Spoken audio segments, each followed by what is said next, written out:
रामकृष्ण हरी मंडळी आणि जय शिवराय। जसं की सगळ्यांना माहितच आहे, आज आहे आमचा अॅन्युअल डे। मग काय तर सगळी तयारी करून आम्ही निघालो ग्रँड हयात या हॉटेलला। आमच्या कंपनीने तर मोकारच खर्च केलाय। आम्ही होतो पार्टिसिपंट, त्याच्यामुळे आम्हाला लवकरच जायला लागलं। आम्ही सर्वांनी जोरदारच एंट्री केली। हॉटेलवाल्यांनी तर एकदम जोरात तयारी केलेली आहे, पण ही लाईट दिवसा काही दिसत नाही। आतमध्ये गेलो तर कुठे जावं हे समजतच नव्हतं।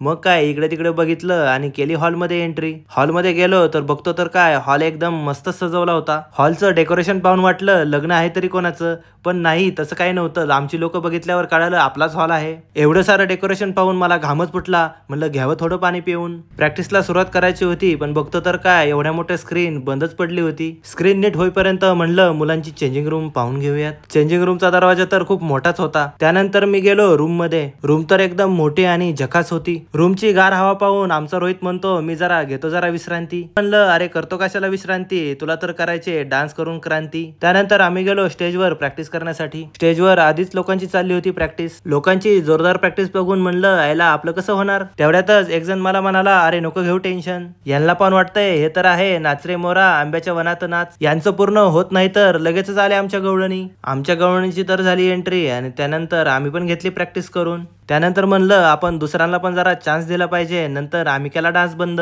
बाकीच्यांची प्रॅक्टिस चालू होती तोपर्यंत म्हणलं आपण आपला ड्रेस बघून घेऊयात। काय मग कशी दिसते मला ही टोपी। रोहितला म्हणलं तुमको लगान देना पडेगा, नाही लगान दिला तरी पण चालेल। सगळे ड्रेस तर भारीच होते। त्याच्यानंतर आम्ही गेलो प्रॅक्टिस बघण्यासाठी। अरे यांनी तर ओढणी घेऊन धिंगाणाच केला। तेवढ्यातच एंट्री झाली आमच्या फॉरेनच्या पाहुण्यांची, त्यांची पण जोरदार तयारी चालू होती। त्यानंतर सर्वजण गेले स्टेजवर आणि आपापला रॅम्प वॉक सुरू केला। सर्वजण आनंदाने खूपच सारी प्रॅक्टिस करत होते। चला तर मित्रांनो आमची तर झाली जोरदार प्रॅक्टिस। भेटूया उद्याच्या ब्लॉग मध्ये।